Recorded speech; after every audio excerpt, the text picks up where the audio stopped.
Hello les amis, je vous retrouve pour une nouvelle vidéo sur le basket en NBA. Cette nuit, les Dallas Mavericks ont battu les Thunder d'Oklahoma City 117 à 116 et donc grâce à cette victoire, Dallas se qualifie pour la finale de la conférence Ouest et élimine donc les Thunder qui étaient premiers de la saison régulière. Alors ça a été un match fantastique, c'était le match 6 donc de cette demi-finale des playoffs de l'Ouest qui voyait opposer le premier donc Oklahoma City Thunder contre le cinquième de la saison régulière, les Dallas Mavericks. Et grâce à cette victoire, les Mavericks emportent cette série 4 victoires à 2 à la surprise générale. Moi je pensais aussi que les Thunder passeraient, mais alors est-ce qu'un manque d'expérience, un manque de hargne, c'est un peu de tout, parce que les Mavericks ont été menés tout le match. Alors dès le début du match, il y a eu 10-15 points d'écart, puis ils revenaient. Et puis l'écart revenait, et repartait. Et puis ils revenaient. Deuxième carton, je crois qu'à un moment, ils sont revenus devant, genre ils sont passés devant un 44-42, Dallas. Et puis après, ils ont pris je crois un 22-4, qui fait qu'à la mi-temps, ils étaient menés de 16 points. Et puis troisième carton, ça revient tout doucement. Et au moment où ça revient, pouf, les Thunder repartent de 10 points. Et dernier carton, ça revient, mais ce coup-ci, ils sont passés devant et ils ont gagné le match. Ça a été très serré parce qu'ils ont gagné le match surtout grâce à des lancers francs à 2 secondes de la fin, puisque à 20 secondes de la fin, Gigi Alexander avait marqué et avait redonné l'avantage au Thunder d'un point. Et donc, grâce à ces derniers lancers francs, eh ben, ils gagnent le match de justesse et ils se qualifient pour la suite. Alors, on va revenir sur les stats en détail côté des deux équipes et pour les joueurs. On va voir un petit peu le déroulé de cette rencontre en sachant que Gigi Alexander a fait un énorme match. Il a marqué à chaque fois dans les moments clés, mais ça n'a pas suffi pour son équipe. Alors premier carton, Oklahoma menait 30 à 23 plus 7. Deuxième carton gagné par Oklahoma 34-25 plus 9, ce qui fait plus 16 à la mi-temps. Même s'il y a 4 minutes de la fin du deuxième carton, ben Dallas était passé devant. Mais après ils ont pris un trou d'air à nouveau.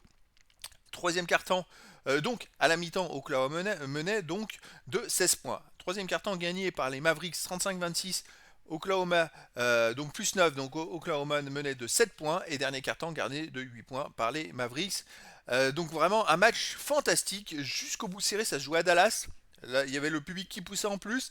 Alors, côté des stats, on a 51% au tir pour les Mavericks avec 47% à 3 points. Et côté des Thunder, 47% au tir, 36% à 3 points. Une adresse un peu moindre pour les Thunder. 47 rebonds à 31 pour les Mavericks. Ça fait quand même une grosse différence, hein. Et là où ils pêchent les Mavericks, c'est qu'ils ont perdu 17 ballons, dont Sitch en a perdu 7, ça c'est trop. Alors que les Thunder en ont perdu 8. Malgré ce différentiel de 9 ballons perdus, et ben voilà, ils ont pris 7 rebonds offensifs de plus, ils ont été plus adroits et c'est ce qui fait qu'ils gagnent le match d'un point. À noter quand même Luka Doncic qui met 29 points à 9 sur 15 au tir, 4 sur 6 à 3 points, 7 sur 7 au lancer franc, 10 rebonds, 10 passes, il fait un triple-double et super adroit. Par contre, il a perdu 7 ballons. On a 22 points pour Kyrie Irving à 9 sur 23 au tir, 4 sur 10 à 3 points, 22 points pour Derrick Jones à 8 sur 13 au tir, 4 sur 6 à 3 points. Et en sortie de banc, moi j'aime beaucoup ce joueur, Derrick Lively 2. Il va tout souvent au panier, hein, il va direct au panier, il fait des dunks, il y met 12 points et il prend 15 rebonds, donc 4 offensifs avec 5 sur 6 au tir. Moi je trouve que c'est un joueur de complément qui apporte énormément. Côté des Thunder, Gigi Alexander, il fait 36 points, 8 passes, 3 rebonds à 14 sur 25 au tir, 4 sur 5 à 3 points. Et il a été très fort dans la gestion, dans les moments clés. Il a été très fort. Après, il y a Jalen Williams avec 22 points, 8 sur 16 au tir, 3 sur 5 à 3 points. 21 points pour Shelton Grom avec 9 sur 15 au tir, mais 1 sur 7 à 3 points. Il n'a pas été adroit du tout à 3 points, alors qu'il fait quand même 8 sur 8 à 2 points. Ça, c'est exceptionnel, vraiment. Et puis après, les autres joueurs, pas très adroits. Les sorties de banc n'ont pas apporté et donc ça fait que les Thunder perdent le match mais de justesse. Alors premier carton, les Thunder menaient quand même 30 à 23 avec 47% d'adresse pour les Mavericks, 47% également pour les Thunder. C'était plutôt serré d'un point de vue adresse si ce n'est les ballons perdus. 6 ballons perdus par les Mavericks alors un seul par les Thunder. 5 ballons perdus d'écart, ça fait beaucoup. Ça fait beaucoup de possession de balles et ce qui fait 7 points de plus pour les Thunder. À noter 8 points pour Doncic qui fait 2 sur 2 à 3 points mais qui perd 3 ballons. Après les autres joueurs, Derek Lively met 4 points, 2 sur 3 au tir et 4 rebonds. Et les autres joueurs étaient un peu en dedans. Côté des Thunder, on a Gigi Alexander qui fait 7 points à 3 sur 5 au tir, 7 points pour Jalen Williams à 3 sur 5 au tir également, 5 points pour Shelton Grun 1 sur 2, et Dort il fait aussi 9 points à 3 sur 5 au tir, 2 sur 4 à 3 points. Voilà, les joueurs ont été très présents pour mener à la fin du premier quart-temps. Deuxième quart-temps, alors même si les Mavericks sont revenus et sont passés devant à 4 minutes de la fin, 4 ou 5 minutes à peu près, derrière ils ont pris un trou d'air qui fait que les Thunder ont viré à la mi-temps de plus 16 Et donc dans ce carton gagné 34 à 25 par les Thunder, on peut noter 10 sur 18 au tir, 55% pour les Mavericks et 50% pour les Thunder. C'est vrai que voilà, par contre encore 5 ballons perdus par les Mavericks et seulement 2 par les Thunder, donc 3 ballons d'écart, ça fait beaucoup. Nurkic il fait 7 points, mais il perd encore 2 ballons, 3 sur 4 tirs, et sinon les autres joueurs 2 points, 4 points. Il n'y a pas vraiment de joueurs qui sortent du lot, on va dire. Côté des Thunder, Gigius Alexander formidable, il met 14 points à 5 sur 8 au tir. Par contre, il n'a pas été à droit, 3 sur 6 au lancer franc. Ça, c'est pas terrible. Et on a 6 points pour Isaiah Joe avec 2 sur 3 à 3 points. Et puis des remplaçants, Kayson Williams 1 sur 1 à 3 points, Jalen Williams 1 sur 2 à 3 points. Des remplaçants qui apportent des petits paniers comme ça, qui font du bien. Et donc, à la mi-temps, les Thunder menaient chez les Mavericks 64 à 48 plus 16. Ce qui fait un gros écart. À noter quand même 11 ballons perdus par les Mavericks et seulement 3 par les Thunder, 8 ballons perdus d'écart, alors que les Mavericks ont tourné à 51% au tir, 38% à 3 points, les Thunder 48% au tir, 41% à 3 points. Les Mavericks ont pris 21 rebonds à 17. Voilà, ils sont dominés, il y a 16 points d'écart. On a quand même Luka Doncic qui fait une mi-temps quand même de fou, malgré le fait qu'il ait perdu 5 ballons. Ça, c'est le défaut. Il a perdu 5 ballons en 2 cartons. Il avait 15 points à 5 sur 6 au tir, 3 sur 4 à 3 points. Il était très adroit. 4 rebonds, 3 passes décisives. Sinon, on a Daniel Galford qui met 6 points avec 6 rebonds, dont 3 offensifs. Et Derrick Lively qui met 4 points avec 5 rebonds. Mais voilà, Kyrie Irving était qu'à 2 sur 5 au tir et 4 points. Côté des Thunder, 21 points pour Gigius Alexander à 8 sur 13 au tir. Il fait un match de fou, franchement, il est exceptionnel. Exceptionnel. Jalen Williams est à 9 points, Chet Holmgren aussi, et Lugens Dort aussi à 9 points. Je pense que Lugens Dort, il a dû rater son deuxième carton. Oui, il fait 0 sur 4 au deuxième carton. C'est pas terrible. Après, on a 8 points pour Isaiah Joe. Et voilà donc les Thunder bien partis pour gagner ce match. Et non, troisième carton, les Mavericks gagnent le carton 35-26 de 9 points pour revenir à seulement 7 points des Thunder avec du 54% au tir, 54% à 3 points. Là, c'est quand même pas rien. 45% au tir pour les Thunder avec 28% à 3 points. La différence, c'est qu'ils perdent 5 ballons, mais que les Thunder en perdent 4. Donc, ils sont moins pénalisés par les pertes de ballons. Ils prennent légèrement plus de rebonds, mais surtout, voilà, ils sont plus adroits. Donc, ce qui fait qu'ils grappillent petit à petit l'écart. Doncic, il met 10 points quand même, à 2 sur 4 tirs et 5 sur 5 au lancer franc. 10 points pour Kyrie Irving qui commence à prendre ses responsabilités. 11 points pour Derrick Jones.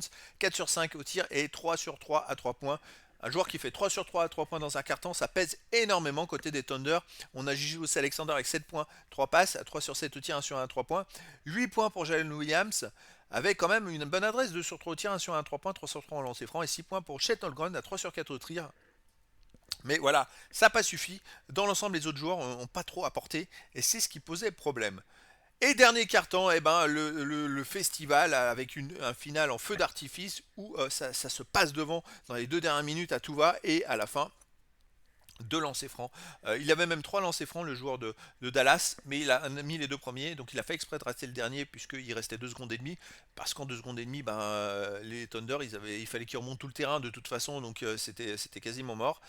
Mais voilà, il a fait exprès de rater, et donc au final, eh ben, les Mavericks l'emportent avec un carton gagné 34 à 26 plus 8.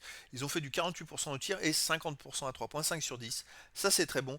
16 rebonds à 7, donc 6 rebonds offensifs. Ils ont ultra dominé au rebond alors que les Thunder ont fait du 47% au tir, 30% à 3 points. Donc ils ont été dominés. Les ballons perdus un partout. Donc ils perdaient plus de ballons, les Dallas ont fait le boulot quand il fallait faire le boulot. Doncic il met 4 points, 5 passes, 4 rebonds, 8 points pour Kyrie Irving, mais qui n'a pas été super à droite, 3 sur 9 au tir, 5 points pour Derrick Jones, et puis 9 points pour PJ Washington. Et en sortie de banc, Derrick Lively met encore 8 points, fait 6 rebonds dont 3 offensifs et 3 sur 3 au tir. Il a pesé énormément dans ce carton. Côté des Thunder, Gigius Alexander met 8 points dans les moments importants, 3 sur 5 au tir, 1 sur 1, 3 points, 1 sur 1 en lancer franc, 5 points, 4 passes, 4 rebonds pour Jalen Williams et 6 points pour Chet Holmgren. Mais voilà, ils étaient pas trop épaulés par les autres joueurs. Et ce qui fait qu'en deuxième mi-temps, eh ben, les Mavericks l'ont emporté 69 à 52 plus 17. Alors une grosse deuxième mi-temps des Mavericks avec du 51% du tir, 52% à 3 points, 11 sur 21, ils ont été très très forts. Côté des Thunder, c'est 46% au tir, mais 29% à 3 points, 5 sur 17. Voilà où ça se joue. Ça se joue l'adresse à 3 points, la hargne au rebond, 26 rebonds pour les Mavericks à 14, dont 9 rebonds offensifs à 2, les ballons perdus 6 et 5. Donc il n'y a plus le différentiel de la première minute temps dans les ballons perdus. Comme ils prennent plus de rebonds qui sont plus adroits, et ben le match ils ont pu le gagner comme ça. Côté des Mavericks, on a 14 points, 7 passes, 6 rebonds pour Doncic, 18 points pour Kyrie Irving, mais 7 sur 18 au tir, 4 sur 9 à 3 points par contre, 16 points pour Derrick Jones à 6 sur 8 au tir, 4 sur 4 à 3 points. Il a fait une deuxième mi-temps monstrueuse. Derrick Jones, il prend 3 rebonds offensifs offensif en plus, ça pèse beaucoup. On a aussi Derrick Lively 2 qui fait 8 points à 3 sur 3 au tir, 10 rebonds, 4 offensifs. Voilà, des joueurs qui apportent beaucoup en sortie de banc. Alors côté des Thunder, on a Gigi Alexander à 15 points, 6 sur 12 au tir, 2 sur 2 à 3 points. Et aussi Jalen Williams, 13 points, 6 rebonds, 5 passes. Chet London, il fait 12 points, à 6 sur 9 au tir. Mais les sorties de banc, voilà, elles apportent quasiment rien. Kazan Williams, c'est 2 points, 1 sur 6. Jalen Williams, seulement 3 points, 1 sur 2. Voilà, donc le problème c'est ça. Et les autres titulaires, bon, n'ont pas apporté beaucoup. 2 points pour Dort, 3 points pour Isaiah Jones. Les remplaçants n'ont pas été présents, peut-être trop jeunes, manque d'expérience, la pression face à des joueurs comme Kyrie Irving qui est exceptionnel dès qu'il y a de la pression. Et puis les autres joueurs emmenés par Luka Doncic ont été très très bons, des remplaçants très bons. Ça joue beaucoup hein, là-dessus. Hein. Et puis PJ Washington qui a de l'expérience. Donc au final, les Mavericks c'était la crainte hein, des Thunder. Hein. Attention, hein, moi je vous l'avais dit dans la dernière vidéo, attention aux Thunder. Le prochain match se joue à Dallas et Dallas avec son public est capable de faire le taf et c'est ce qui s'est passé. Donc les Dallas Mavericks l'ont emporté 117 à 116 face au Oklahoma City Thunder dans ce match 6 donc de playoff de l'Ouest qui voyait donc opposé dans cette demi-finale le premier les Thunder face au 5e de la saison régulière, les Mavericks, et donc grâce à cette victoire, les Dallas Mavericks remportent la série, 4 victoires à 2 face aux Thunder et se qualifient donc pour la finale de la conférence Ouest et ils affronteront en finale, on ne le sait pas encore, Denver ou Minnesota où ça se jouera aussi au 7e match là. Par contre, c'est très serré en rappelant que Denver c'est le champion en titre. Donc quoi qu'il arrive, ça va faire une finale de conférence énormissime les amis. Donc je vous donne rendez-vous pour la suite de ces playoffs et la suite des aventures de Dallas donc en finale de conférence face au vainqueur de Denver contre Minnesota. Voilà les amis, je vous dis à très bientôt pour une nouvelle vidéo.